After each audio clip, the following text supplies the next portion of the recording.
Ajo që nuk kuptojnë James Rubin, Wesley Clark dhe ndërkombëtarët të tjerë, është që Thatchi ishte i aftë të maskonte atë çka po ndodhte në realitet.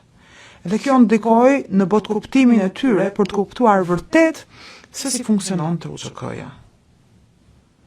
Veçanërisht Rubin dhe Clark treguan që nuk kishin kurrë interesi për të kuptuar çfarë ndodhte në realitet. Dhe besonin se puna e tyre ishte në anën e duhur të historisë dhe nuk u përballën me atë çka po dëgjon tashmë ky trup gjykues dhe për të cilin do të marrë vendimet përkatëse.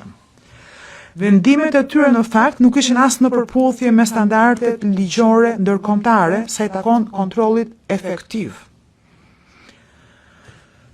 Kryekomandanti identifikuar i TUÇK-s mund mos ketë qenë në gjendje të ushtrojë komandën si kurse ushtrit e Shtetet e Bashkuara apo NATO-s. Pas nuk kishte nevojë ta bënte këtë gjë. Paragrafi 613 i dosjes son flet për shumëllojshmërinë e hierarkive, të cilat janë të mjaftueshme për të konstatuar përgjegjësinë e prore sipas të drejtës ndërkombëtare humanitare.